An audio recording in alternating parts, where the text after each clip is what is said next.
Good morning. Let's try that again. Good morning. Welcome to the 2025 Graduate Student Orientation Opening Convocation. I'm Jason Merchant, Vice Provost for Academic Affairs and Graduate Studies and Faculty Director of UChicago Grad.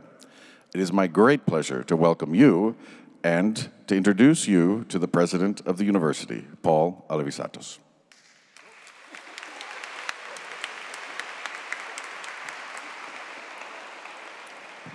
Good morning, that was me. Okay, welcome.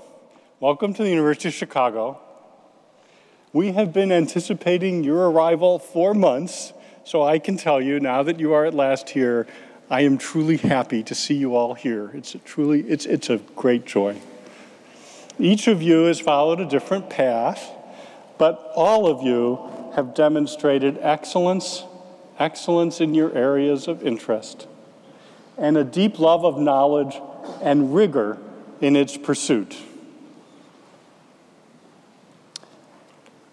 Nearly every state of the country are represented amongst you, as well as 108 countries from around the world.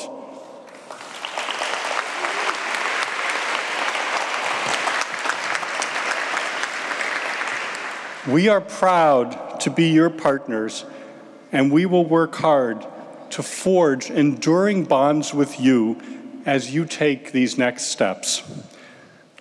As I was chatting with some of you here before, I could feel some serious energy that comes from the possibility of what you will achieve during your time here and how it will lift you on your journeys ahead. There are three thoughts I'd like to impress upon you today. The enormous value in the UChicago approach to asking questions, how you might think about taking some risks, and the immense value of community as you make your time here as successful as possible. You will soon find that the person most honored here is not the loudest voice or the quickest to speak, but the earnest scholar who takes each idea apart layer by layer, open, rigorous, unafraid of what they might find, and committed to understanding in the deepest way possible. So, my first piece of advice to you is to work hard to learn how to be a genuinely great asker of questions. Ask your questions earnestly from a desire to understand and to seek truth, not applause or unmerited confirmation. Probe with curiosity strong enough to survive your own favorite answers, and recognize that there is more we don't know than we do. So let your learning and research begin from curiosity, humility, and wonder. These days, of course, you can ask questions in a new way. Your generation, you'll enter into a dialogue with a machine, an AI. They do seek to leverage past knowledge in service of the new. Here too, as I am sure you have experienced, the art of the good sequence of questions makes all the difference in the quality of the outcome. And to be sure, these tools are very new. In the years ahead, they will develop enormously, and you have a great interest in understanding and using them well. I urge you to approach these new tools in ways that are at once ethical, skeptical, and very ambitious. You came here to learn how to think. In this era, that does mean learning how to think with machines, but it also still means learning how to think without them. As you learn to ask better questions, there is another fundamental issue for you to grapple with, to develop a healthy and hearty appetite for risk. You know a lot already, and during your time here, you should tend to the necessary and serious basic work of your chosen field. Get to know its foundations with discipline. And yet, remember to be that great questioner, always ready to pose the question that might upend things, and welcome that possibility. It is only by taking risks that you might find the not yet obvious path, the path forward that could change everything. Try to find the real limits of the ways of thought for the discipline you are studying. Explore that border with perspectives that may well come from other fields of knowledge, from others who are right here in this room with you, but who have different experiences and are studying other subjects. Which brings me to the all-important topic of community. I'm in love with the quads here. More than the faux neo-Gothic spires and gargoyles, which I personally find a bit kitschy, and the lovely landscaping that takes on different characters across the seasons, and we do have all of them. What really inspires me is what the whole of those quads speak to.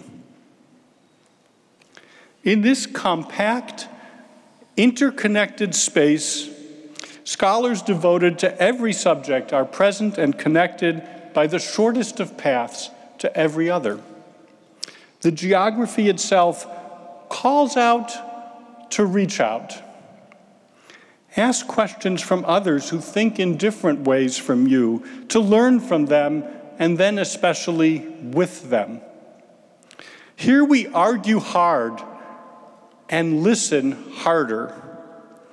We welcome dialogue across real differences, not to marginalize or push away, but to sharpen one another's ideas.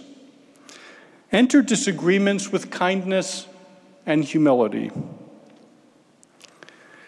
That is how, if you enter those that way and you're ready to hear another view, that is how understanding deepens. That is how a community of worthy scholarship is built. We pledge to do our utmost to protect freedom of expression and academic freedom from any efforts to undermine them. In your orientations, you will learn more about the rich history of this university's approach to free expression. I urge you to take this in and to really engage with it. These enduring commitments are essential to your education, but they are only the beginning of your journey.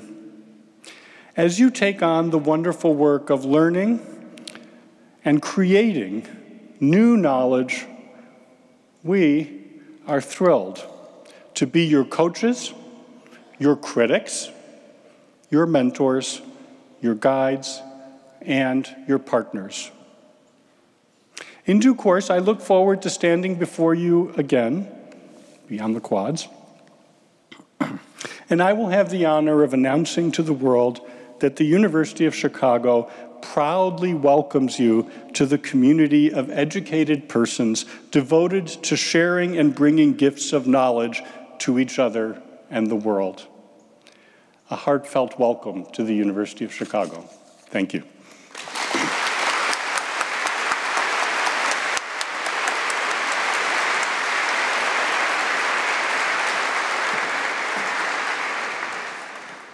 Good morning. I'm Brooke Carroll, Assistant Provost and Executive Director of UChicago Grad. It's an office that supports all graduate students and postdocs through services and programs like orientation today. I'll talk a little bit more about our office later, but for now, I'm delighted to introduce Jason Merchant. Jason is the Lorna Strauss Distinguished Service Professor in the Department of Linguistics and serves as Vice Provost for Academic Affairs. Jason's primary research is in formal syntax, where he has written about grammatical theory on more than 50 languages, with special emphasis on German and modern Greek. Some of his more recent work is on historical semantics and legal interpretation, and on language competency in bilingual children. He teaches in the graduate program in linguistics and has advised more than 24 PhD students' dissertations on topics ranging from resumptive pronouns in Arabic to ditransitives in Zulu. As Vice Provost, Jason oversees UChicago Grad, providing faculty leadership for this important resource for graduate students and postdoctoral researchers. He's also my boss. I'm happy to welcome Jason Merchant. Thanks, Brooke. Well, it's my great pleasure to join the President, the Deans, and others in welcoming you to your graduate studies at the University of Chicago, and to have the opportunity to say a few words to you about the university, its commitment to graduate education, and the special place in graduate degree programs that you play here and more generally. You will find, as we just heard from the President, you will find the experience challenging and exhilarating. All of you will encounter new ideas, new texts, new thinkers, new data, new methods and techniques of analysis. Every one of you, we hope, will have your ideas challenged and reordered, and will be confronted with theories and evidence that upend your assumptions and make you think more clearly about your own ideas and commitments, and that will refine and may even overturn those ideas. All of you have been admitted on the basis of your prior achievements and your demonstrated capacity to do more. At the foundation of your opportunities to do more is a principle of action and inquiry on which all the university's achievements rest: academic freedom. Academic freedom means the ability not just to think and say what you believe, but to choose the very topics of your inquiry. Why is this freedom important? Well, let me give you a brief example. Richard Ely is a well-known economist of the late 19th and early 20th centuries, and was the founder and first secretary of the American Economic Association. He was on the faculty of Johns Hopkins University when he was fired for his political and economic views. He got a job at the University of Wisconsin, up the road, where some Wisconsin legislators also found his views unsettling and asked the regents of the University of Wisconsin to get rid of him as well. The regents, far from firing Ely, responded in 1894 with the following robust endorsement of academic freedom that has come to be extremely well known in the US. I quote, "We cannot for a moment believe that knowledge has reached its final goal, or that the present condition of society is perfect. We must therefore welcome from our teachers, and I'll add our students, such discussions as shall suggest the means and prepare the way by which knowledge may be extended, present evils be removed, and others prevented." That's the core of academic reason. That's the core reason, for academic freedom. And graduate studies represent an unparalleled opportunity for you to exercise this freedom. You are joining a university that is known for its dedication to such freedom, and as such, you have a special opportunity and responsibility to inform yourself about it and to exercise it. One of the finest statements on academic freedom and freedom of expression in the university context is a brief report that has come to be known as the Chicago Principles. As Hannah Holborn Gray, who was our president of the university here from 1978 to 1993, and who is still a frequent presence on campus, you may run into her at the library, she put it in the following way, quote, "Education should not be intended to make people comfortable. It is meant to make them think. Universities should be expected to provide the conditions within which hard thought, and therefore strong disagreement, independent judgment, and the questioning of stubborn assumptions can flourish in an environment of the greatest freedom," end quote. Note the careful statement that universities provide the conditions for thought and judgment. An equally important corollary of this principle is stated in another guiding document of our university, the Calvin Report, authored by a committee led by Harry Calvin, who was a leading 20th century scholar of the First Amendment and a professor here at our law school. I quote, "A university has a great and unique role to play in fostering the development of social and political values in a society. A university faithful to its mission will provide enduring challenges to social values, policies, practices, and institutions. By design and by effect, it is an institution which creates discontent with the existing social arrangements and proposes new ones. In brief, a good university, like Socrates, will be upsetting. The instrument of dissent and criticism, however, is the individual faculty member or the individual student.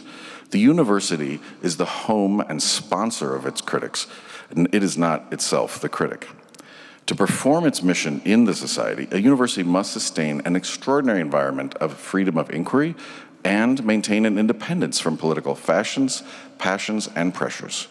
A university, if it is to be true to its faith in intellectual inquiry, must embrace, be hospitable to, and encourage the widest diversity of views within its own community." Those words were written in 1967. You are joining a university, in other words, that expects the fullest exercise of your thought and judgment and is committed to providing the academic freedom for you to excel. I can promise that it will be challenging for all of you, regardless of your background and preparation. Your graduate program is designed to stretch your capacities and guide you to the highest levels of understanding in your fields. It's worth remembering in this context that universities are the only institutions that humans have created that are solely dedicated to the discovery, preservation, and dissemination of knowledge. We are a bulwark against ignorance, intolerance, and superstition, and the locus of transformative education and research. They demand and reward a commitment to the highest levels of achievement and study. The university's graduate programs represent a core part of our institutional dedication to the ideals of free inquiry and truth-seeking that the Greeks pioneered and that helped create and continue to form the only foundation for free societies. At a time when the very ideas of truth, merit, open discussion, and free inquiry are under attack, it is of renewed importance to express clearly our dedication to these ideals. So, as you start or continue your graduate education here, let me say again what a pleasure it is to welcome you all. I want to give a special welcome to the approximately 1/3 of you who are our international students, coming from, as the President just mentioned, 108 different countries this year. The University of Chicago has always welcomed international students from its very founding. In fact, the university's very first PhD was granted in 1893 to Eiji Asada, a student from Japan who had come to the United States to study the Semitic languages, specifically Biblical Hebrew, with the first president of the university, William Rainey Harper. I deeply believe that the United States has the best higher education system in the world because we seek out and enroll and employ the best people from around the globe. Citizens of other countries are essential to what makes American higher ed the envy of the world. Their presence, your presence, benefits America, our universities, and the world. And so I thank you in particular for choosing to pursue your degrees here at the University of Chicago. All of you are undertaking an awesome project in every sense of that word, and the university stands ready to help you achieve the next steps in human understanding in all of the fields of study that you're entering into. You will find that a whole lot of people are here to aid you, from your professors and instructors to the directors of graduate studies in your programs, to your department or program chairs, the coordinators and other staff in your schools and divisions, your deans of students and their offices, your deans, librarians, and lab directors, and UChicago Grad itself, with its wide range of support services, expertise, fellowship, and internship opportunities, and career and employer contacts, among many other things, including the Graduate Student Lounge and Workspace on the 4th floor of the building, which I encourage you to go visit. I hope you make use of all of these and know that everyone is looking forward to meeting you and enabling you to succeed. Since I'm a linguistics professor, I can't help but end with a linguistic tidbit that has always warmed my heart when I travel in the Balkans. In many Balkan languages, such as Greek, Albanian, Romanian, Bulgarian, and Turkish, the way you welcome someone is by saying, "You have arrived well." That's where the English welcome comes from too, obviously. And slightly less literally, it's good that you've arrived. In Greek, for example, we say kalos ήρθατε. But there's also a traditional response from the person arriving. In Greek, kalos σας βρήκα, which means, I found you well. Or, again, a slightly looser translation, it's good that I've found you. It's a symmetrical relation, in other words, and shows that the traveler didn't just wash up at the welcomer's door. There was an intentional process that led to the traveler finding the destination and a joyful acknowledgement of that. So I end once again by saying, you are arrived well, and thank you for finding us well also.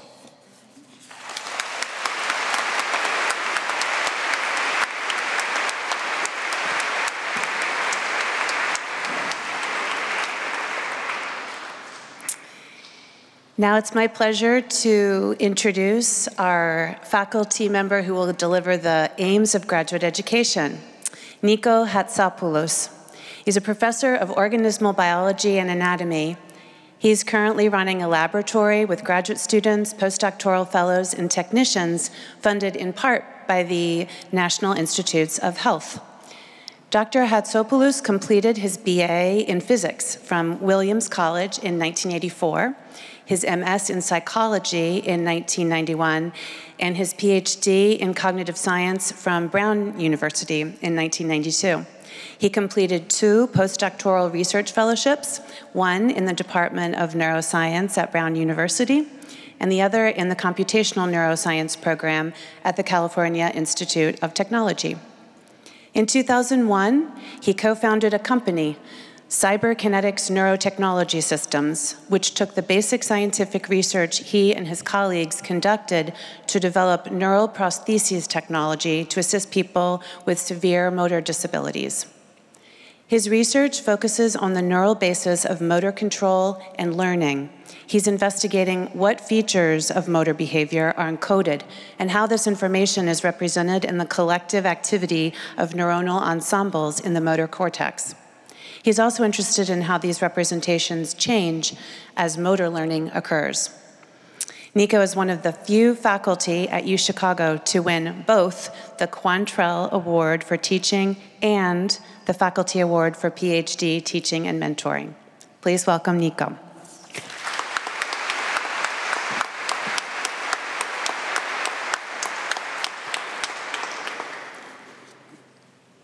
Good morning, graduate students, incoming graduate students.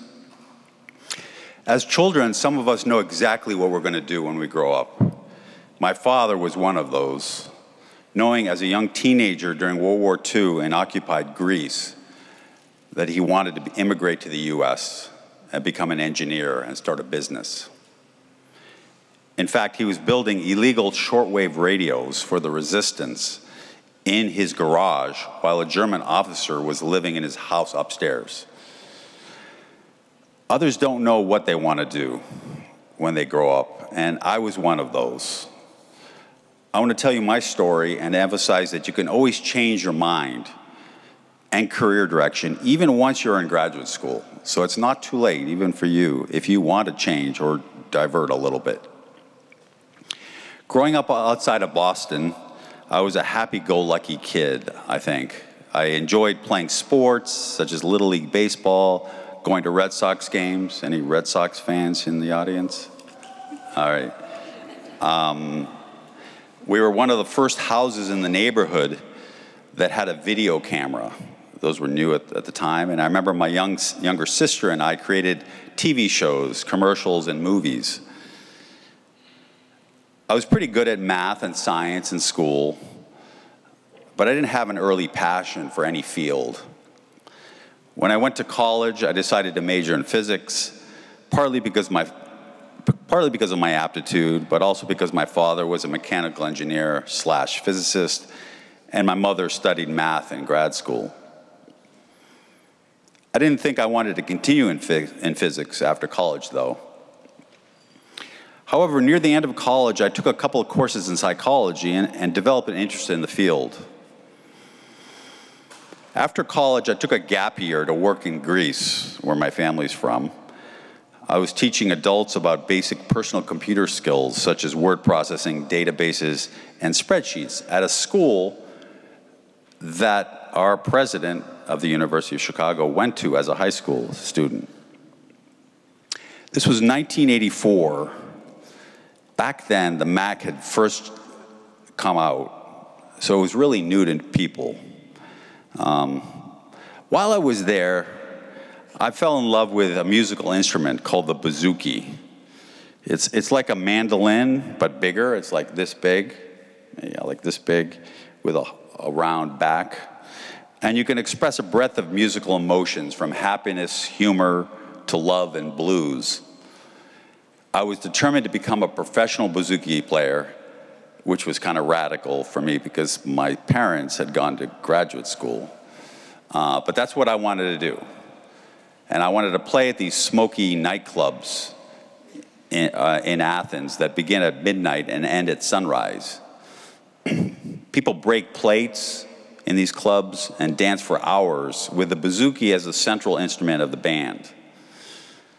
I took private lessons, got really excited when I learned that the socialist government at the time was promoting traditional culture, including traditional music, and was offering a free ride at the Conservatory of Athens to learn bouzouki music. Everything was going great until I realized I had no talent. It was a real bummer. I just was not good at it. So reluctantly, I came back to the States and lived with my parents. I was floundering for a while, trying to figure out what I was going to do with my life. I still had an interest in psychology.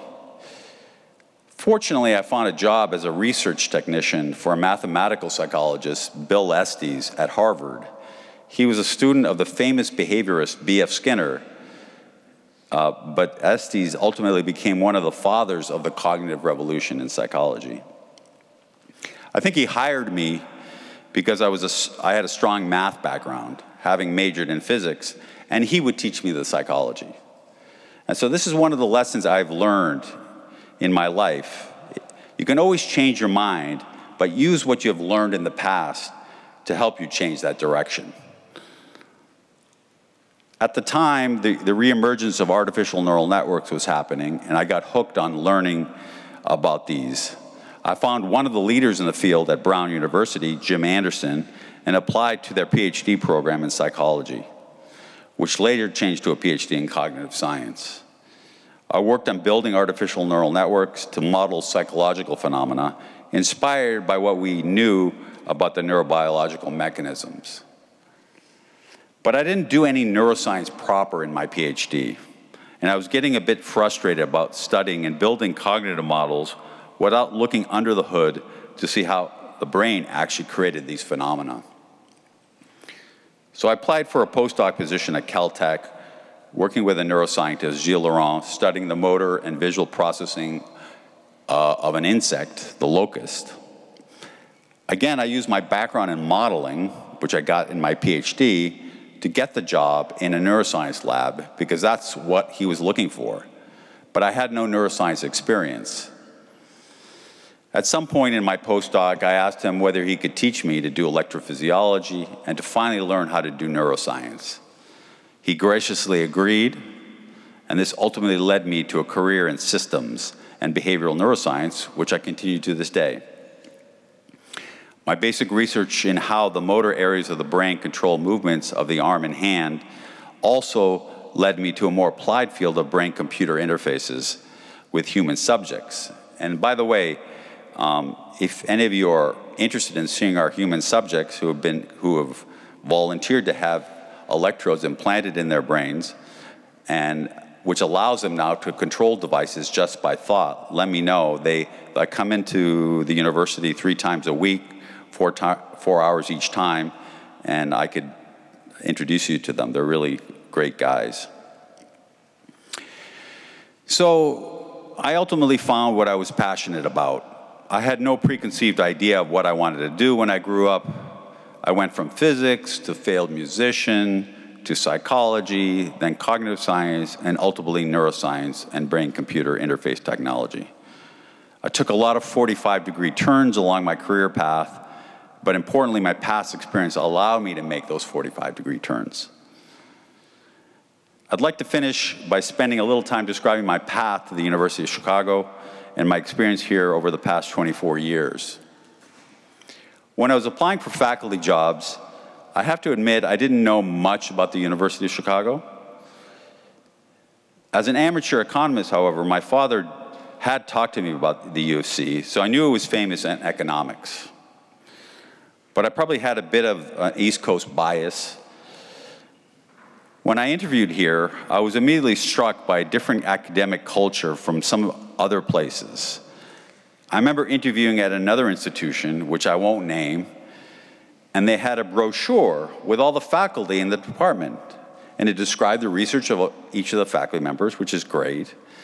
But in the brochure, on each page, with a picture of the faculty, it listed the dollar amount of research money each was bringing in. I found that shocking. That is not what I experienced here. I remember hearing from people at the University of Chicago that this institution strives for academic rigor and excellence in whatever field you choose. The field doesn't have to be the new sexy thing that everyone is focused on. Just be a leader in the field. If you stick to this value, resources, including money, will naturally follow. And that way of thinking actually works. At least it has for me. This attention to rigor and excellence permeates the entire environment here at the University of Chicago. There's a certain mentality here that I came to appreciate over the years. When I present a new cool idea related to my work, and I'm expecting people to get super excited, and instead, they ask me, well, give me the evidence to support it. So there's this sort of grounded nature of people here, which I came to appreciate. Another U of C value that I discovered was its collaborative environment. Some other institutions I know, again, which I won't name, have a more siloed type environment where individual labs are relatively large and don't interact with each other. That is definitely not the experience I've had here. Most scientific labs are relatively small, and I personally have had in-depth collaborations with at least 4 different groups, which have benefited my research greatly. Collaborative scientific research is becoming the norm now, and the U of C was perhaps ahead of the curve on this. Finally, one other important U of C value, which Jason already talked about, was the commitment to freedom of expression. And I'm going to skip a little bit here because I don't want to repeat exactly what Jason said, but I want to just repeat one sentence that he mentioned about what the former President Hannah Gray stated. Education should not be intended to make people comfortable. It's meant to make them think. So, in my words, if you want comfort, go to a spa, not a university. The report that formed the basis of the Chicago Principles emphasizes that it's not the role of the university to attempt to shield individuals from ideas and opinions they find unwelcome, disagreeable, or even deeply offensive. This doesn't mean that you can say whatever you want. There may be specific situations where expression violates the law or disrupts ongoing activities of others at the university, but these are very limited exceptions to the general principle of free expression. Although we rarely have social or political discussions in my lab, this value of free expression has affected how I run my lab. It doesn't matter who you are. You can be a lab tech, an undergraduate or a graduate student, a postdoc, or a staff scientist. All opinions matter, and I try to foster an environment where anyone can speak up and offer differing opinions, even if they aren't popular. All ideas have potential value. So I welcome you as incoming graduate and professional school students here to the University of Chicago. I hope you enjoy the studies you have decided to embark on. You're fortunate to be here. It might not always be fun and comfortable, but it will be enriching. Remember, you can always change your mind, and this isn't a failure. It's just a course correction. The U of C and the city of Chicago are my home now, and I wouldn't want to be anywhere else. Of course, I'm still a Red Sox fan, Some things never change. Thank you.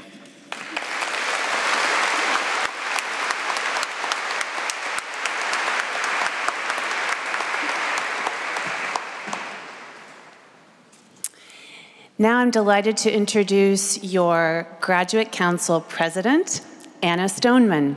She's a third-year PhD student in religious ethics at the University of Chicago Divinity School.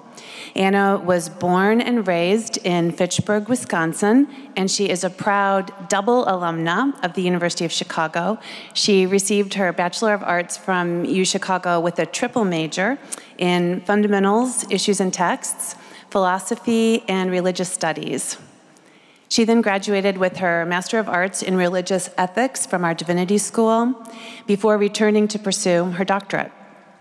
Anna previously served on Grad Council as the Chief of Staff and then the Co-President. And this year, in addition to her Graduate Council presidency, Anna serves as the Graduate Liaison to the University of Chicago Board of Trustees. So you're in very good hands with Anna Stoneman. Please welcome her.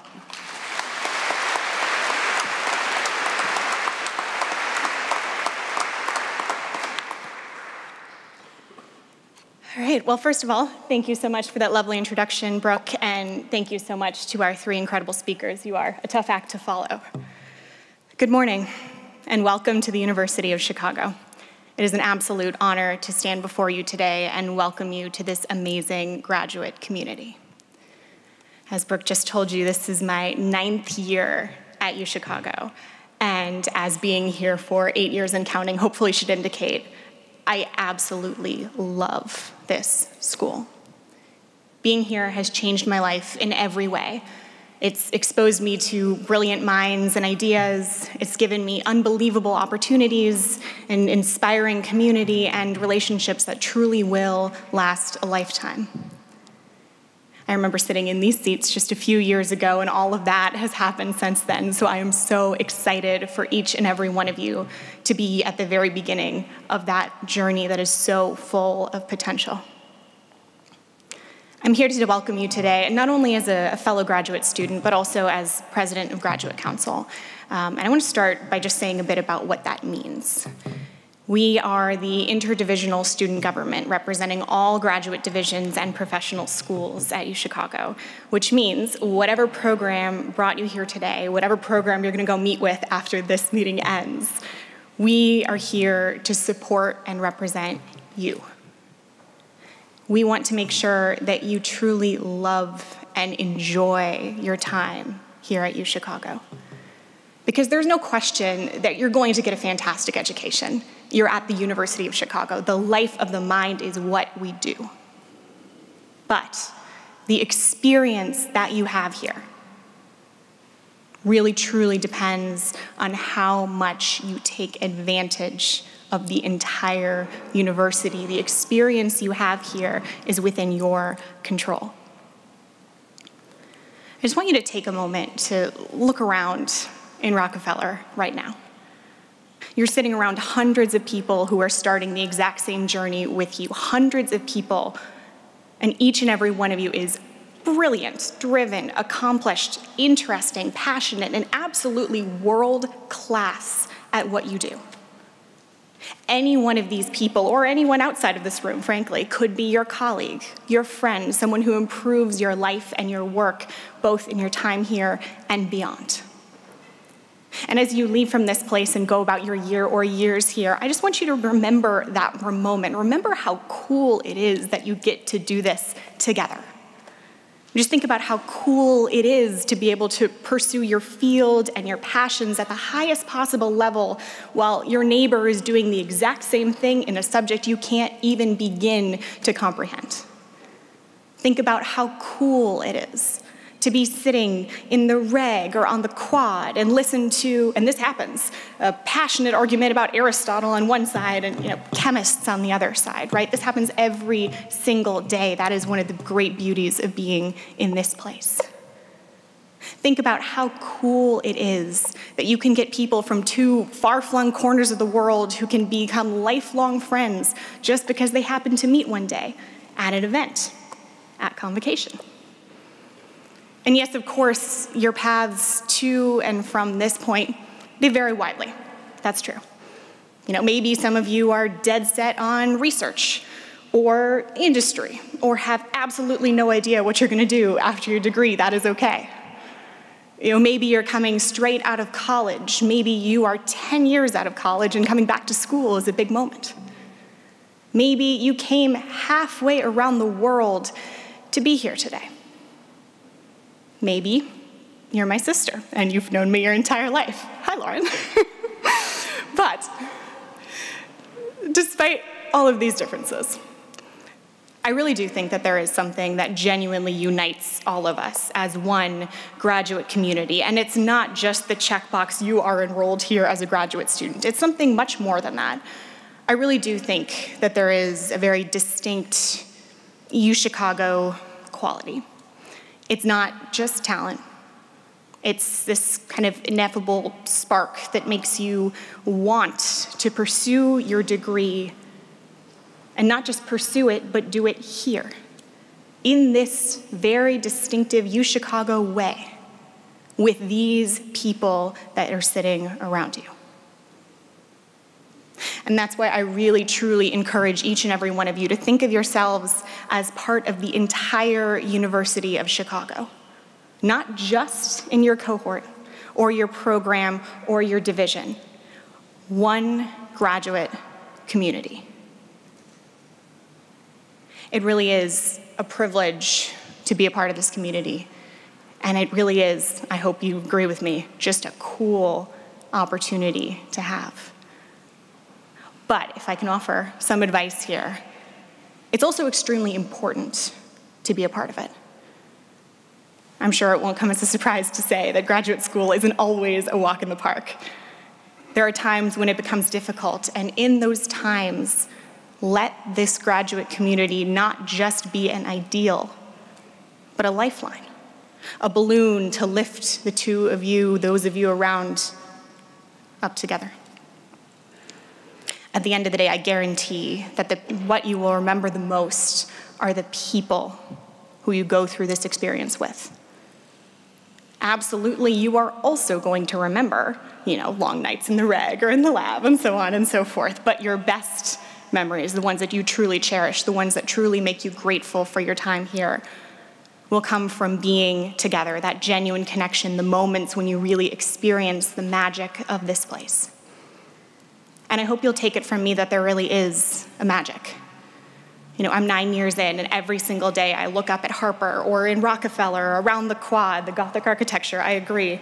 You can think about all of the amazing minds that came before you, all of the amazing people who are walking those paths with you every single day. I hope you take the time to really savor the amazing opportunity that you have before you.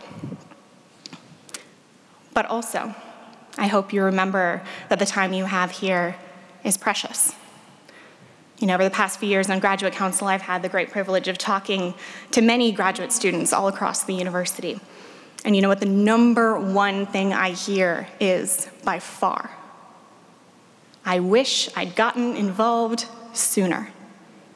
I wish I'd learned about this program sooner. I wish I'd taken advantage of the whole university sooner. And I'm telling you this on day one. So I hope that you can hit the ground running, because you get out of this experience what you put into it.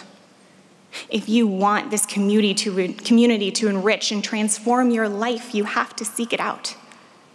And if you can resist, the inertia to stay in your department and your division and stay inside in winter, you will be rewarded with an amazing experience. So take initiative. If there's something that you want this graduate experience to look like, I guarantee others around you want the same. So make it happen yourself, or if you don't want to do it yourself, please bring your idea to us on Graduate Council, because helping you get involved and make the most of your time here is not only what we're here to do, it's what we are excited to do. So please come talk to us. Keep an eye out for our events and initiatives throughout the year. We plan everything from a quarterly gala at a museum to trips into Chicago, clubs to bring people together, and little events like, puppy yoga and hot chocolate quarterfinals that'll hopefully, put a smile on your face, make your year a little bit better.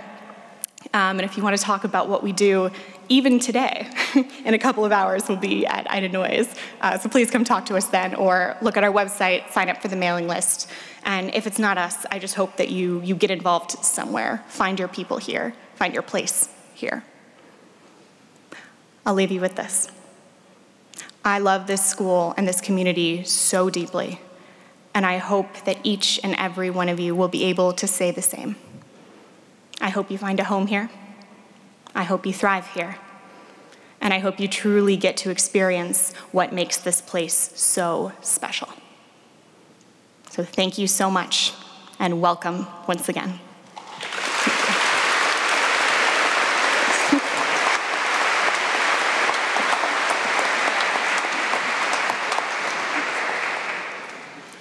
See what I mean? So once again, I'm Brooke Carroll, and on behalf of UChicago Grad, I want to thank all of the Convocation speakers once again for sharing their wisdom and inspiration. Let's give them one more round of applause.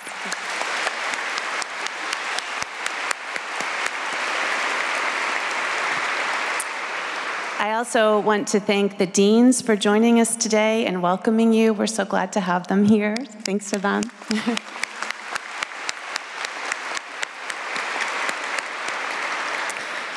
And a big thanks to our UChicago Grad staff for their incredible work coordinating orientation today.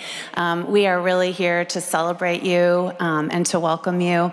It's going to be a great day, and I'll preview what all is happening in just a moment. But first, I wanted to introduce you briefly to our office writ large. I've heard it said that the only thing all grad students have in common is UChicago Grad. And we hope that you will consider us a go-to resource throughout your graduate program here and later on as alumni. We're overseen by Jason Merchant, and he's, of course, Vice Provost. We like to think of our office as a one-stop shop that helps graduate students and postdocs navigate their academic and professional career. The diversity of our graduate student population is key to the richness of our community, and UChicago Grad's workshops and programs and advising services are geared to meet the needs of all students from different backgrounds at every point in your academic trajectory and whatever stage of life you are coming to us from. UChicago Grad resources include fellowship advising, as was mentioned before, writing support, public speaking training in case you find yourself up here one day, and career exploration and planning. I'll say a note on the fellowships front. Our staff help doctoral and master's students identify and apply for grant opportunities external to the university. We also help you edit your application statements, doing writing boot camps so that you can make competitive applications. Actually, UChicago graduate students have enjoyed a very long tradition of fellowship success. We've actually won more Fulbright fellowships than any other institution for 30 plus years in a row. So no pressure, you guys, but we got to keep it going. UChicago Grad is also the place where you can get ready for life beyond UChicago, preparing for careers in academia, industry, nonprofits, government, whatever you choose. We have a dedicated graduate career team who can help you with career planning and job documents, help you with interviewing, and even connecting with alumni, many of whom are employers. It's never too early to start thinking about your career path, so we hope to see you at an appointment with your UChicago Grad career advisor very soon. I also want to take a moment to acknowledge that graduate school is challenging. It's normal for students to experience periods of anxiety or isolation, and we feel that your academic well-being depends on your holistic emotional well-being, and we design programs that provide both intellectual and social outlets. The Research Speaks series, for example, gives graduate students the chance to present their research to peers from other disciplines across the university, then discuss over food and drinks. In the past, the series has included trips to the Art Institute of Chicago downtown and the Field Museum, where grad students do pop-up lectures in the galleries, then enjoy a reception with fellow graduate students and alumni after. Another great spot to meet, as Jason mentioned, is the Graduate Student Lounge. Students from across programs can drop in for individual study, small group collaboration. You can get information about campus resources, or just sit down to a puzzle, enjoy a free cup of coffee and free snacks. So we hope you'll stop by and check it out. It's in the University Bookstore building on the 4th floor, and that's just upstairs from our offices on the 3rd floor. Okay, so I've thrown a lot at you. How do you keep track of all the great UChicago grad programs and all of the grad council events that happen? We've got a great newsletter that's called the GGW. It's kind of the best way to stay in the know. It's emailed to all graduate students every Thursday morning, and we source content from across the university. It's also posted on our website, which you can always check out. Our website's also the place where you can register for our events, sign up for advising appointments, and find out about upcoming deadlines around campus. Our website also includes details about today's orientation. We will continue at 1:30 p.m. across the street at Ina Noyes Hall. You can check out the resource fair. We've invited about 50 campus offices from across the university to engage with you and provide information to your questions. We also have some presentations, 3 of them actually. One is on safety, security, and transportation. We also have tips for international students, and then a really fun interactive session on the Chicago principles of free inquiry and expression. So we hope you'll check that out. Okay, swag announcement. When you check in for the resource fair, we're going to give you a ticket for a free t-shirt that you can pick up on the 3rd floor of Ina Noyes Hall. You will notice that the t-shirt is printed with a gargoyle on the front of it. We call this the grad gargoyle. It is a symbol around campus that signifies all things grad, sort of to distinguish you from undergrads. It's sort of like, we like to think of it as a hot pepper on a menu. When you see that, you know it's spicy. So when you see the grad gargoyle, you know it's for you as grad students. So if you have questions throughout the day, please find somebody in a yellow t-shirt. They're here to help you and help you navigate all of the resources and services. So I'll just summarize by saying, if there's one thing I would like you to remember about UChicago grad, it's this. If you have a problem or a question or a suggestion and you're not exactly sure where to go, start with us, and if we can't help you, we're going to get you to the right people who can. We work hand in glove with academic units, especially your deans of students, to make sure that your experience here is as great as it can be. So come visit us on the 3rd floor of the University Bookstore. We also have a coffee pot that's always full, so if you need a little charge between classes, stop by. And once again, welcome to UChicago. Have a great day.